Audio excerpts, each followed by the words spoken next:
Hi guys, welcome to my channel Lush Gardener. So as you can see, it is about to rain.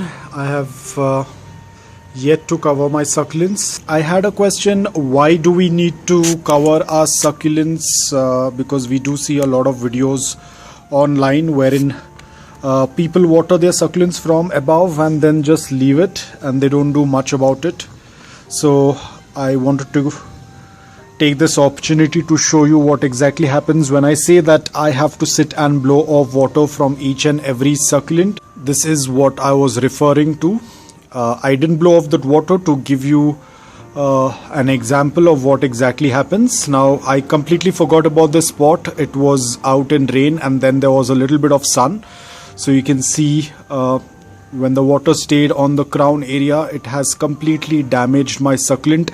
I'm feeling so bad because this succulent was doing extremely well. Everything was working out really well and I'm really sad to see this. But a lot of people who asked me why is it important to blow off the water. A lot of people tend to show stuff on the internet wherein they water their succulents from above. You know, they leave the water as it is. Probably they have some kind of a protection above it. Probably they have some kind of a plastic or a shade cloth above it, due to which the direct sunlight does not fall. But this does not work out really well in my city. Apart from that, I do not have any shade cloth above my succulents. They are all open in morning direct sunlight. So I will blow off that water and show you the damage. It's going to be much more visible once the water has gone off. So you can see now. I'm going to focus a little bit more on the crown area and you can see this completely damaged by sunburn because the water had left in the crown area. So this is the reason why I say it is important to blow off that water. I'm not very sure which environment or which location you belong to, but to be on the safer side, always blow off that excess water from the crown area. Otherwise, this is how your succulent will end up like. I can't do much about it. All I have to do is just let it grow.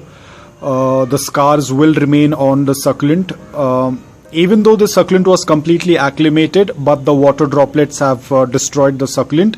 I wouldn't say it's destroyed, but yes, the leaves have got burnt. Now all I have to do is just wait for the new leaves to grow on the crown area so that they can cover up the burn marks. But apart from that, we can't do much.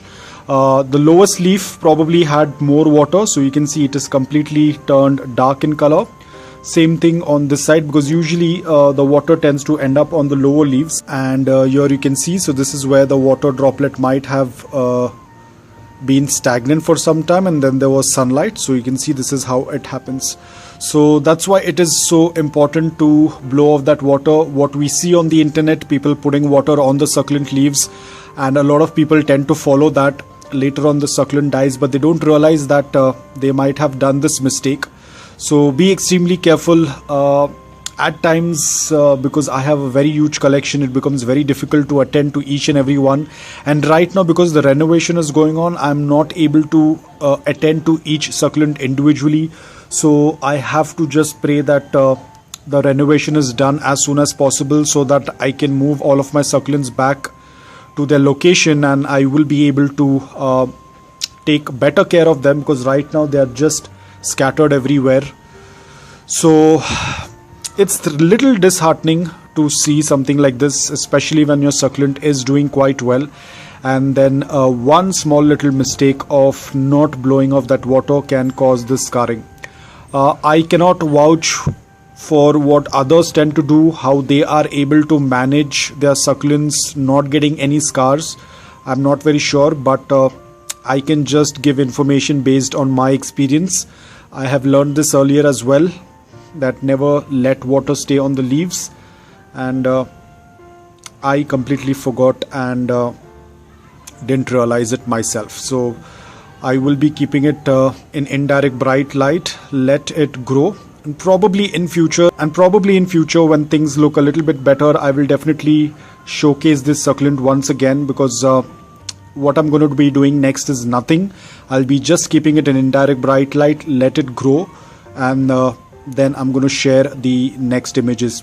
if the succulent survives, because I'm not very sure how well the succulent is going to go from here onwards, but I am pretty confident it will do quite well. So hopefully I should be able to give you an update once it starts growing new leaves and covering up that scar.